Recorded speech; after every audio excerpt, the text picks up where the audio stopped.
pero nais ko na pumunta kayo sa loob ng bahay at I give you something to eat.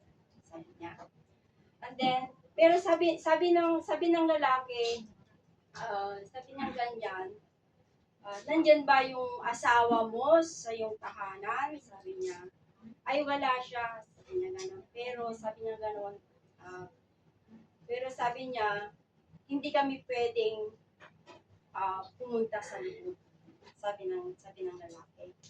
So, and then, pumasok ulit yung babae sa kanyang bahay. And then, nung dumating yung kanyang asawa, sabi niya ganun, pininto niya sa kanyang asawa, sabi niya na mayroong nakaupo doon na napakatagal, na nakaupo sa harapan ng kanilang bahay.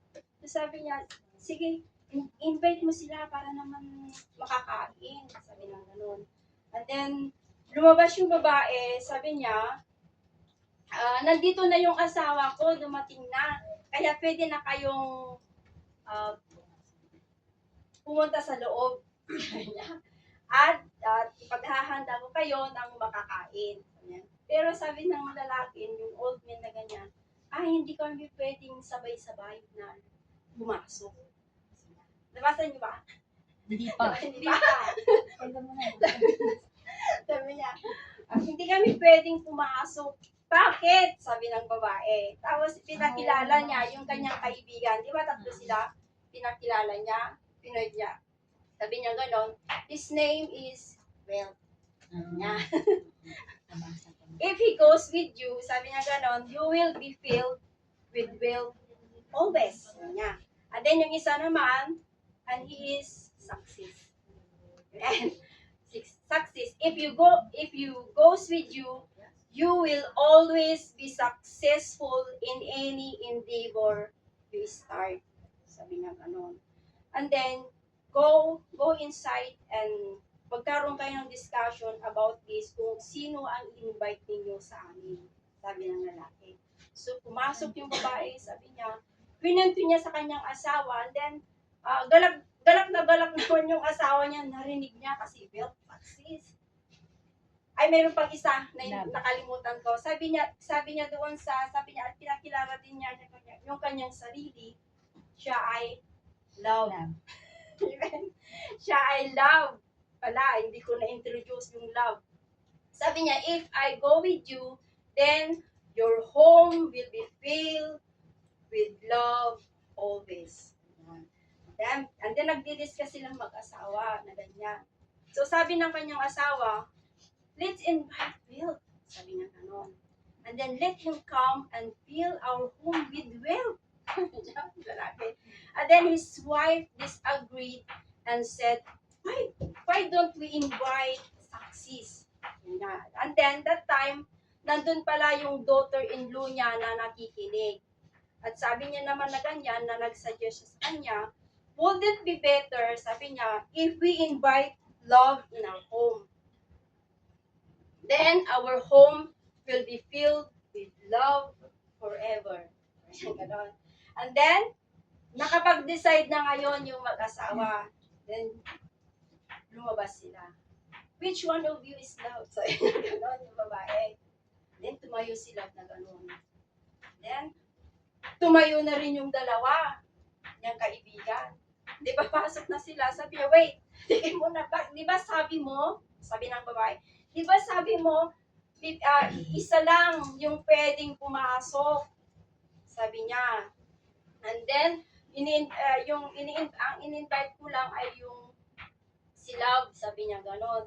Pero sabi niya, sabi ng lalaki, if you invite wealth or success, then the other two will have a state outside. Sabi niya. But since you invite love, wherever he goes, we go with him. Amen. So, naintindihan po natin, sabi niya, wherever there is love, will and success will follow. Amen. Amen. Praise God. So, alam niyo, pagkabasa ko, napakaganda naman ito. So, tunay nga po na kahit na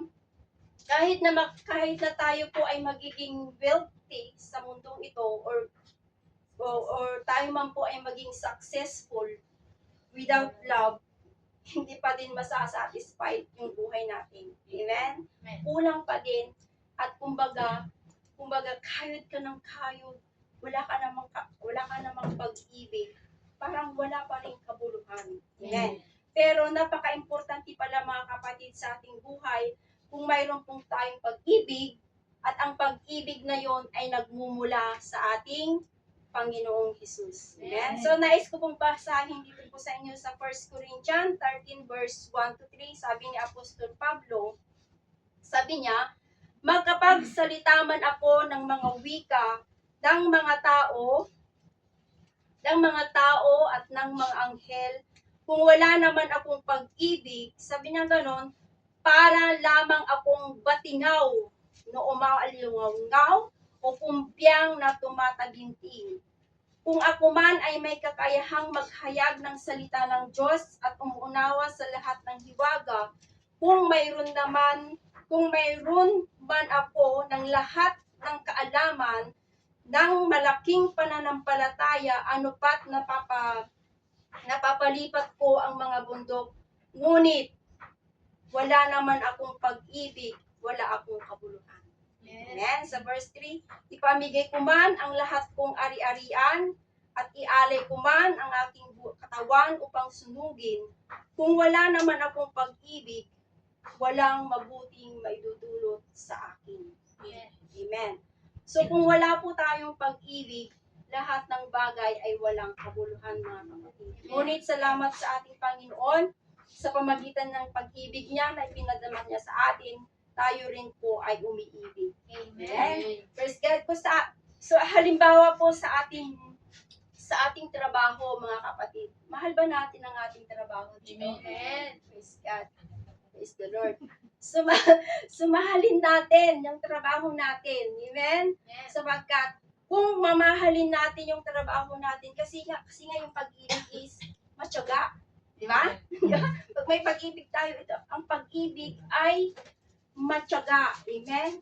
Hindi ito nagmamapuri o nagmamataas. Amen? Kung mahal natin yung trabaho natin, ginagawa natin ng may pag-ibig na hindi po tayo laging nagmumurmurin. Kasi nga, pag hindi natin gusto, is parang tayo na rin yung nagre-reklamo. Amen? Parang yung gusto natin ay yung gusto rin natin yung nasusunod. Parang tayo na rin yung amo. Minsan. Praise God. So, dahil sa pag-ibig na yan, mayroon tayong pag-ibig sa ating trabaho. Amen? Amen. Nagtatrabaho tayo dahil may pangarap tayo. Amen? Amen. Nagtatrabaho tayo para yung kinakamit natin o magkaroon din po tayo ng successful na kung ano yung plans natin ay yung mga pangarap natin ay makita natin through sa ating pagtatrabaho. Amen? So kung tayo po ay may pag-ibig, lahat na yon susunod yung success sa kawil. Di ba natin napapansin na yung pagtatrabaho natin, mayroon po tayong pag-ibig na gumagawa at nakikita natin, yung pagsusumikap natin ay nakakapag-aral yung mga anak ninyo, na, di ba? Ipo-provide natin yung mga pangangailangan ng ating mga magulang, di ba? At nakakapagtayo kayo ng inyong mga bahay. Amen? Praise God. Yun po, susunod. Kung may pag-ibig tayo, at lalong-lalo na, yung pag-ibig ng Diyos na siyang nananahan sa ating buhay, and then, the wealth and success will follow us. Amen? Wherever we go, susunod po yung mga blessing ng ating Panginoon. Amen. At ganun din sa ating paglilingkod sa Panginoon. Amen. Kung tutugtog lang tayo na ganyan, aawit lang tayo kung wala tayong pag-ibig, wala po tayong kabuluhan. Amen? Sabi nga dito, para tayong mga pumpyang. Yan. Para kang pumpyang na tumataginting at umaalingaw-ngaw. Praise God. Pero, ang lahat ng ating ginagawa ay ginagawa natin dahil sa ating Panginoon. Amen? At maging sa paglilingkod natin sa Panginoon, praise God. So, wag po tayong, kung lagi tayong ina-assign, amen, sa gawain ng Panginoon, wag po tayong magmurmuring. Amen? Ako na naman! Ikaw naman Praise God. So, why not na gawin na natin, gumawa po tayo ng mayroong po kagalakan sa Panginoon. Amen.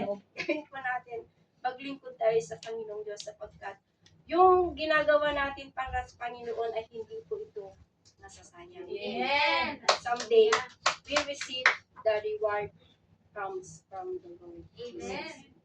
Amen. So, praise God. Yun lamang po mga kapatid. So, yung huli. Sabi niya, wherever there is love, wealth and success will follow. Wherever there is love, there is blessings from the Lord. Amen. Praise the Lord. So, yun lamang po mga kapatid at sa Diyos po ang lahat ng kapurihan. Amen. Mainit na Dexter ko yun.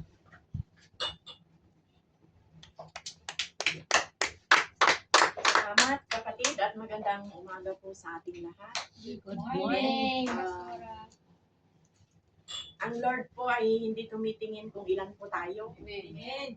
Ang tinitingnan po niya yung puso natin na nandito ngayon. Amen. Praise the Lord. So, purin ang Panginoon. Tayo muli ay manalangin bago tayo magpatuloy. Magbanal na makapangyarihan sa lahat. Maraming salamat sa oras po na ito. Na minsan pa, Panginoon, ay nandito kami nagkakaisa upang ikaw ay aming purihin, sambahin at itaas ang iyong dakilang pangalan, O God, sa lugar po na ito. At sa pag-aaral po namin ng inyong salita, samahan mo nga po ako, Panginoon, na maipahayag ito ng may pag-ibig, ng may pasasalamat, O God, na kung saan ang salita mo, Panginoon, ay mabisa, O God, at ito po ay nagbibigay buhay. Ang salita mo ay Espiritu, Panginoon, na nagbibigay ng kalakasan sa bawat espiritual ng buhay ng bawat isa. Kaya Lord, patuloy nga na hide me under the shadow of your wings, O God, ikaw ang makita. Lord, thank you for your anointing, for your power, O God, na siya patuloy na sasama po sa aking Panginoon. Thank you, Lord, even O God, sa aking mga kapatid na makikinig ngayon.